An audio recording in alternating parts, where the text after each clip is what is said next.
Apa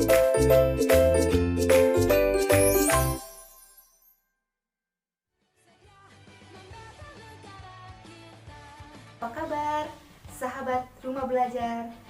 Jumpa lagi dengan saya Lisna Dewi.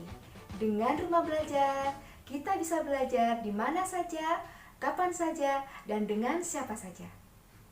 Sahabat Rumah Belajar, mungkin Anda mendengar lagu kebangsaan yang sedang diputar. Pada saat bulan Agustus, kita merayakan Hari Kemerdekaan Republik Indonesia. Dan biasanya banyak kegiatan yang dilakukan oleh masyarakat, mulai dari mengikuti lomba-lomba dan sebagainya. Lomba-lomba yang biasa dilakukan adalah berlari, kemudian ada yang melakukan bersepeda, lompat, panjat pinang, dan sebagainya.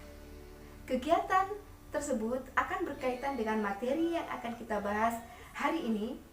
Namun sebelum kita melanjutkan pembahasan tentang materi, mari kita baca bersama dan kita pelajari bersama kompetensi dasar, tujuan pembelajaran, dan sasaran pembelajaran yang akan kita capai. Materi yang akan kita pelajari yaitu gerak benda dan makhluk hidup di lingkungan sekitar. Materi IPA kelas 8.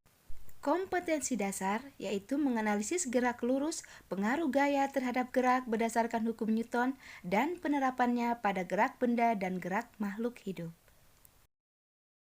Tujuan pembelajaran yang pertama mengetahui konsep gerak, yang kedua membedakan pengertian gerak dan perpindahan, dan yang ketiga menghitung jarak dan perpindahan.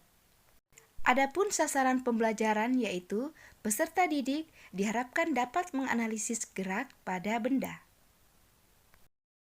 Setelah kita melihat uraian tentang kompetensi dasar, tujuan pembelajaran, dan sasaran pembelajaran, kita akan masuk kepada materi tentang gerak. Pada KD yang diuraikan ada tentang gerak lurus, hukum Newton, dan gaya. Namun kali ini kita akan fokus membahas tentang konsep gerak. Baiklah, sahabat Rumah Belajar, sebelum kita masuk pada materi, silahkan menyaksikan ilustrasi berikut ini.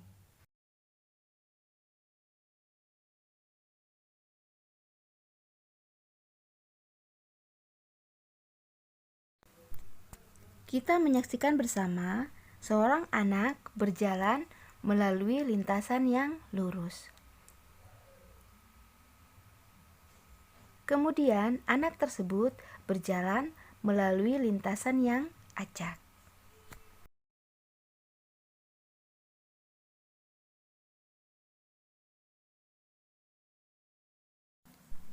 Pada ilustrasi tadi, kita menyaksikan anak tersebut berjalan pada lintasan lurus dan kembali kepada posisi semula.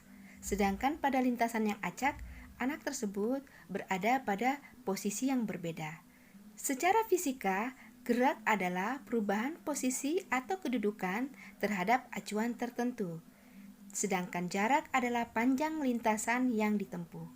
Kita dapat menyaksikan pada gambar di bawah ini, di mana seorang anak yang berada pada posisi A berjalan sejauh 50 meter sampai ke posisi B. Berikutnya, berkaitan dengan gerak, ada beberapa besaran yang akan kita pelajari. Yang pertama yaitu jarak yang tadi sudah dijelaskan, kemudian berikutnya adalah perpindahan. Jika kita perhatikan ilustrasi berikut ini, sekelompok anak berjalan dari A menuju ke B. Anak tersebut melakukan perpindahan, di mana pengertian dari perpindahan adalah perubahan kedudukan. Kemudian, anak tersebut berjalan menuju ke posisi C.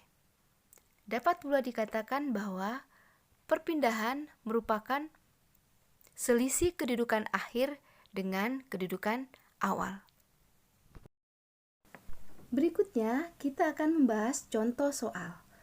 Seorang anak mengendarai motor-motoran dari titik A ke titik B sejauh 50 meter. Kemudian berbalik arah menuju ke titik C sejauh 10 meter. Pertanyaannya, berapakah jarak dan perpindahan yang telah ditempuh anak tersebut? Untuk menyelesaikan soal di atas, kita akan menggunakan rumus yang berbeda pada penentuan jarak tempuh dan perpindahan. Untuk jarak tempuh, rumus yang digunakan adalah AB tambah BC. Sedangkan untuk perpindahan, rumus yang akan kita gunakan adalah selisih antara titik akhir atau titik acuan akhir dengan titik acuan awal atau AB dikurang BC.